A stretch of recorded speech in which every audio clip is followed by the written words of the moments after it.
Welcome back, everyone. This is Thomas Triple T Ty with another new bullish crypto analysis.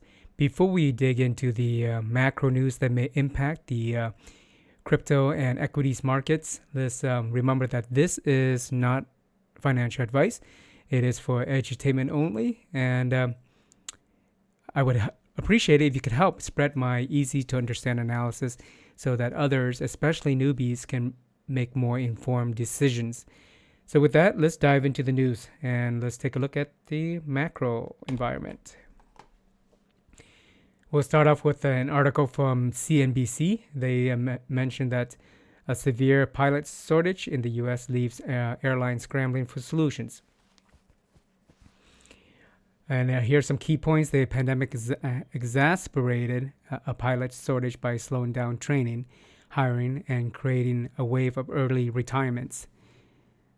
Airlines offered pilots early retirements to cut labor bills during the depths of the pandemic, and the process to become an airline qualified in the U.S. is lengthy and expensive, making the barrier to entry high.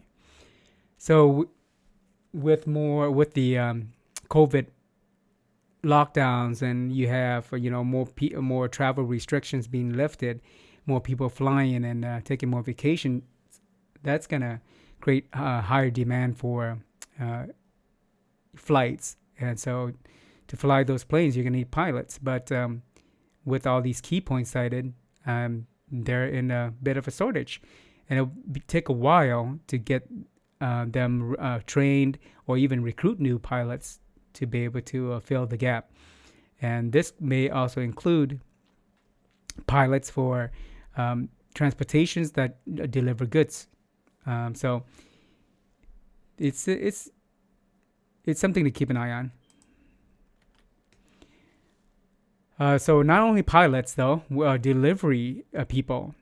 So according to CNN Business here, pizza has delivery problem, and this mainly talks about these pizza companies are struggling to find delivery drivers, and some of the reasons why include because there were less, now people are going out more. They're not eating at home as much. There's less tips. They're just struggling to find people. If there's less tips, people don't want to be the driver because a lot of them depend on tips with their whatever small wage they get to survive. So many of these companies are struggling. A few are not. Some are dependent on delivery services like Uber, etc. So pilots, delivery drivers. According to Seeking Alpha, Goldman cuts US GDP forecast as financial conditions tighten. And this is not a surprise. We have macro environment factors that are impacting our ability to export goods. And so that's going to impact GDP. But the fact that they cut it it means that financial conditions are tightening. And that when financial conditions are tightening in the economy, that's going to impact our markets as well. So military experts give Putin's forces 90 days in Ukraine. And according to Newsweek, Russia's military can only last about 90 more days in Ukraine before its forces and equipment become too depleted to continue, according to a military expert. And why is this important? This is important more than likely right at the tail end of this invasion, when the market senses that we're going to get a little pump, if not a big pump. And so by keeping an eye on what's happening in Ukraine, you can pretty much go long, buy the rumor before, right when the rumor is just tickling, buy the rumor and then sell the news. When they pull out and all that stuff, once that's completed, more than likely the market's going to drop back from its little pump. So keep an eye on these 90 days here. So you're looking at June, July, August. So sometime in August is what they're predicting. So put that on your calendar. According to BBC News, McDonald's to leave Russia for good after 30 years. And as some of you may know, back in March, they temporarily closed about 850 locations in Russia due to sanctions, etc. And now they're selling those properties over there and pulling out completely. And they've been over there, I believe, since 1990. So we're looking about roughly over 30 years. That's significant. On the other hand, Russians might be a little bit more healthier. Yeah. Ukraine can win this war, NATO chief says. Finland and Sweden move to join military alliance. There's a lot of bullish news about efforts by Ukraine, the Ukraine army. And here it says that Ukraine forces may have pushed back Russian military in the region around Kharkiv in the northeastern Ukraine and near the border with Russia, continuing a counteroffensive that has prompted Russian troops to withdraw from Ukraine, second largest city. Yay, go Ukraine. And Finland, I think I've covered this multiple times. Finland and Sweden are in process to join NATO, which is the last thing that Putin wants, for NATO to expand. Speaking of Russia, according to Newsweek, Russia says it will not accept Sweden and Finland joining NATO. I have one summary word for all this. Okay. But in more words, Russia has reiterated it would not accept Finland or Sweden joining NATO after the Ukraine crisis brought the two military non-aligned countries to the brink of joining the transatlantic alliance. I still go with my okay. Putin is seriously ill, potentially terminal, ex-MI6 Russia head says. This comes following multiple reports from Ukrainian officials citing similar similar rumors that he's significantly ill and he may have some kind of disease, cancer. No one knows, but here it's not clear exactly what this illness is, whether it's incurable or terminal, whatever. But certainly, I think it's part of the equation. So, and this is they have their sources in Russia, etc., etc.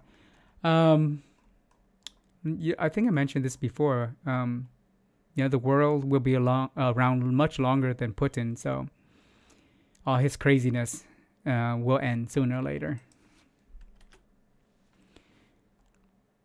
According to The Guardian, Russia likely to have lost a third of its Ukraine invasion forces. Let me magnify this up so you can see.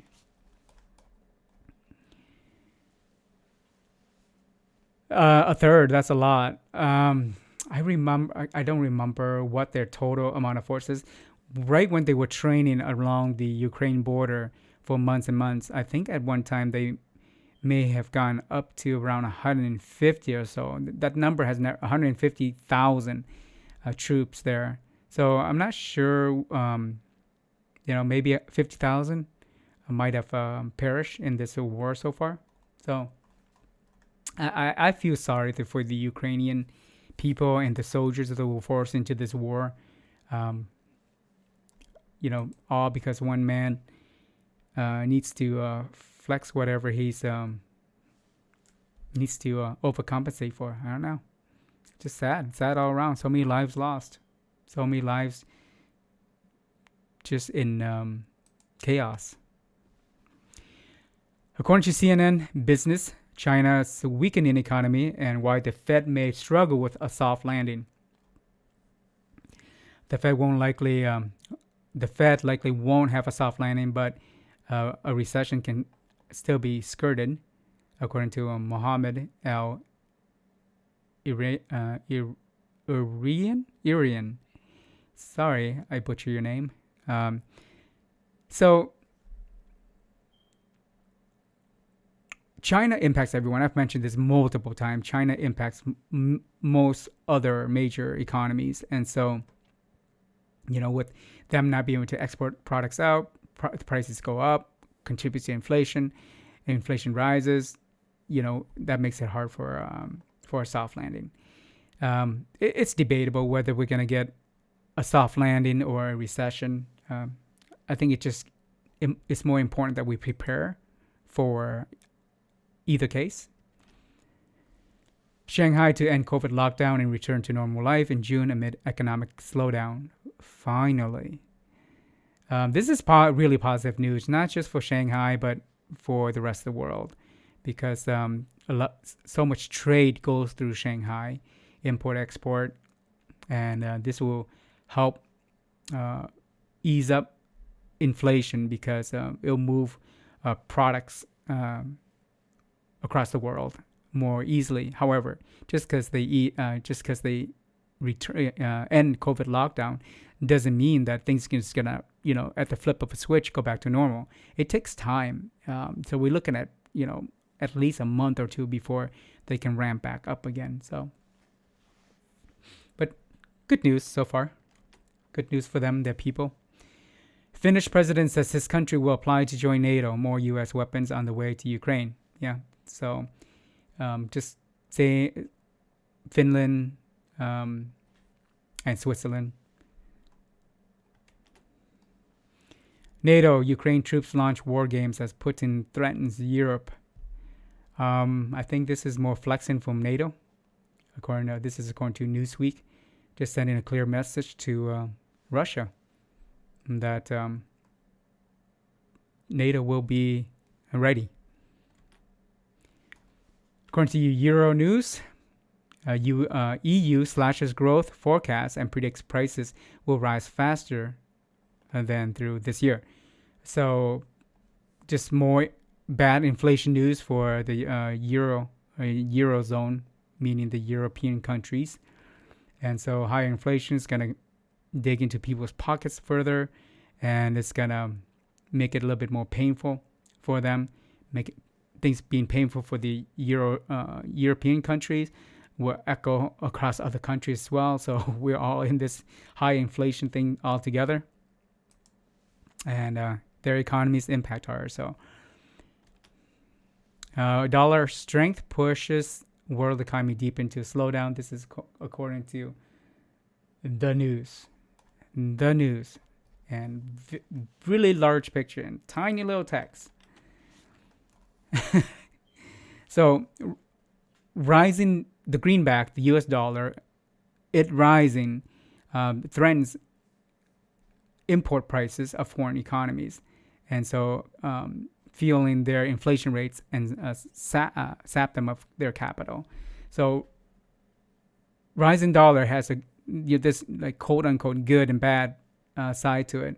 When it rises, it's going to cost the cost of import of foreign goods to be more expensive. So yeah. Anyways, I want to give you. I'm gonna do a video on the. I think I mentioned this in my last video. I'll do a video on the Dixie, and talk about, what happens when it goes up and what happens when it goes down. Than to just spend a bunch of time going through this. But yeah, pretty much. Bottom line here is it threatens to drive up import prices of foreign economies, and then increasing their inflation rates too. Beware of global economy with little fires everywhere. Basically, this article from The Guardian talks about worldwide there's these little fires, and we have big fires, like Ukraine would be a big fire. We have these little fires in various different places around the world, and like wildfires, little fires, they can join together and create bigger fires.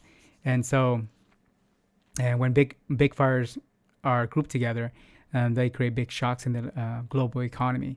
And Russia's invasion of Ukraine, you got inflations in Europe, inflations in Asian countries, inflation in the US. So, they're just like something to be mindful about. Here's a pretty good summary here. For most countries, the war's immediate economic consequences include higher inflation, which erodes purchasing power, lower growth, increase in inequality, and greater financial instability. The multilateral system, meanwhile, now faces greater obstacles to the type of cross-border policy coordination needed to deal with pressing global problems such as climate change, pandemics, and life-threatening migration. According to CNBC, U.S., Europe raced to improve food supply chains after India bans wheat. So we saw this in palm oil in Indonesia, and then now we have wheat. So why is India or other countries banning certain commodities? It's because of instabilities in the economy. So let's go through key points. Ukraine has been unable to export grains, fertilizer, vegetable oil, while the conflict also destroying crop fields and preventing normal planting seasons. Some nations have imposed strict restrictions on exports. In this case, India, for example, which announced Saturday a ban on wheat sales to manage overall food security for the country. So when you have a country like Ukraine, who is a major exporter of commodities like wheat and grains and fertilizer, etc., or vegetable oil, and you take that supply off the worldwide market, that creates a constriction in supply. And so now, the demand for those commodities go up because there's less of it. And so now if there's less of it, other countries are fearful that they need to hold on to their supply for their own people, because if they can't even feed their people, how do they, why should they export it? So, so then you create a domino effect. Different countries start holding onto their commodities and not exporting to other countries. That creates an environment where countries that rely on those commodities may not have enough to feed their people, especially emerging economies or developing countries. According to CNBC, China has been quietly building a blockchain. Here's what we know. Key points. In a speech in 2019, Chinese leader said blockchain was an important breakthrough in independent innovation of core technologies. Since then, China has quietly been building a platform that aims to facilitate the deployment of blockchain technology for enterprises. It's called Blockchain-Based Service Network, BSN. BSN, which has links to the Chinese government, is aiming to go global but could face challenges. Think about this. BSN, a Chinese government-sponsored blockchain. Why the hell would you deploy it in your corporate network or in your country's anything in your country? like oh yeah, just welcome, just come into our systems and do whatever you want, spy on us. It's like, oh, not a good idea. Good for China though. Good for China. But not good for the rest of the world, in my opinion. FTX Sam Bankman-Fried defends Terra founder, says most bad investments aren't Ponzi schemes. This article is misleading. He didn't exactly defend Terra Do Kwon. He's just basically saying that, what Do Kwon and the Terra team, or the Luna Foundation Guard, LFG, they were pretty clear that UST was not backed by anything. That's all he's saying. He's really not defending Do Kwon, who is a serial stablecoin failure founder. So this article is kind of misleading. UK Treasury on route to legalizing stablecoins amid Terra UST crash. This is positive news. Regulation for stablecoin is positive. It protects consumers. Regulations around stablecoin to promote traditional finance institution to give them more power. It's not good for the consumer. So I believe this effort here is positive, unless certain aspects of it is spun or um, used to hurt consumers and protect traditional banking institutions. And this is, I believe, this is not just EU. I think Americans going to have it soon, and other countries will follow. Tether has cut commercial paper holdings back in stablecoin by 50%, according to their CTO. When it comes to Tether, which is allegedly connected with Bitfinex, which has a history of problematic issues in the crypto space. Tether has been depegged from the dollar for about 7 days, 8 days now. It has not gone back to being pegged at a dollar, while USDC coin, a stablecoin, is holding a dollar for all those days, at least a dollar. Let's put it that way. And Tether, they have been very vague and very opaque about what they actually hold. So if they say they reduce their 50% size in commercial papers, those are like corporate bonds or other bonds. They could be junk bonds that they hold from other companies or etc. But here's the thing. They can say 95, they can say 75%, they can say 99.9% reduction. We don't know, because they don't release, they don't allow an independent auditing company to audit what they actually hold. You know why? They said because it's their secret sauce. I don't know. Hold USDC. It's stable. It's reliable. It can be audited. So, secret sauce, Okay. FBI arrests New York crypto platform CEO for alleged fraud. So right now, the FBI and several other agencies across the world are looking into fraud. And this one is recent. Let me magnify this. Where this guy, Eddie Alexander, 50, of Valley Stream, New York, was arrested on charges which can carry a combined maximum sentence of 30 years in prison.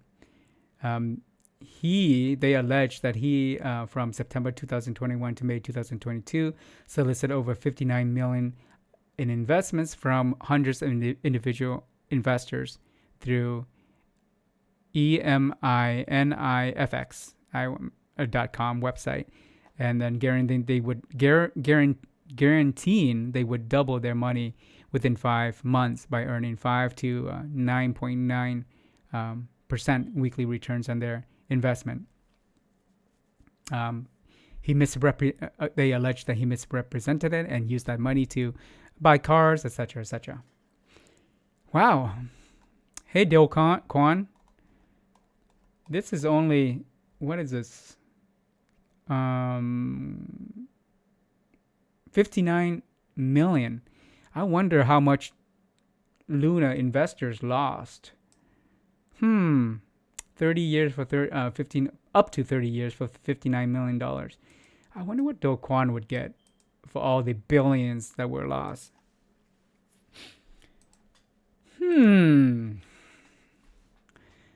According to The Verge, Terra's Cash has left some other stablecoins and protocols on shaky grounds. This article talked about other stablecoins like Deuce Finance, DAI Coin, losses peg, trading around less like 66 cents, and arbitragers use that opportunity to buy it and then swap it back for other coins because they guarantee $1. And so that left them in a really bad position. And and then this one right here, yeah, that's pretty much what it says right here. And then another stablecoin on FTM chain, Phantom Chain, also did the same thing. I think it was called, I think I might have an article coming up about it. Let's go to that. Oh no, I don't have it. But anyways, I'll release it when I find it. But I forgot what it's called, but it's on the FTM network, and they did the same thing there too. So they arbitraged the opportunity. They didn't hard code the minimum that would lock people out from doing that, and so they lost millions of dollars. So with that, I appreciate your time. Feel free to smash the like, ring my bell, hit subscribe, and then so you can help spread my analysis out to other people so they can make more informed decisions and stay, somewhat informed about the macro environment that may impact their investments. And feel free to leave a comment or questions in the comment section or on Twitter.